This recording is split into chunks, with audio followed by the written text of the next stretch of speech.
Most people don't know this history, but you need to. Public housing was created for white folks, right? For the first couple of years, it was very hard in most parts of the country for people of color to even get access to publicly subsidized housing. It was created for poor white folks to give them an opportunity, a leg up to come into the so-called middle class. But at the very same time that the government creates those public interventions in the housing market for white people, they also created some other programs that were sort of duplications of that, but even better. They create the FHA loan program, the VA loan program, later on the GI Bill program. In theory, these were open to everybody, but in practice, virtually all the benefits went to white folks because the criteria to qualify for these loans, which were government guaranteed loans without which you could not have gotten a house in the 30s, 40s, and 50s. Virtually all the benefits went to whites because the underwriting criteria, the lending criteria, essentially excluded almost all people of color, with just a few exceptions.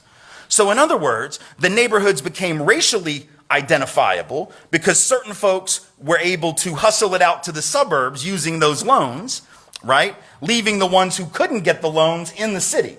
And then you couldn't get a loan in the city because of redlining and other forms of discrimination. So these neighborhoods become white, these become black and brown, these become middle class to affluent, these become poor, not because of anything having to do with the people that live there, but having to do with the decisions made by people who most definitely do not live there, right? Because what if my kids ask me that and I don't know the answer? What if your kids ask you and you don't? What if a child asks a teacher in a classroom and they don't because they were never taught it? Because wondering, what do you think her conclusion is going to be? Because she's going to come to her own conclusion. And you know what that conclusion is going to be.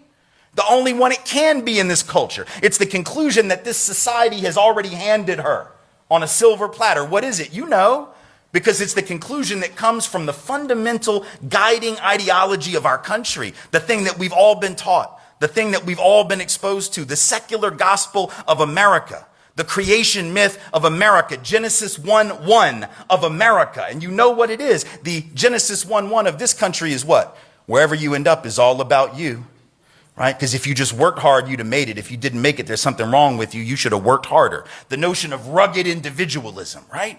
That's the fundamental building block of our country. But if you're taught that, and then you look around and you see this level of inequality and you don't know the backstory of how we got that inequality, then you end up defaulting to the idea that these people are down here living like this because there's something wrong with them.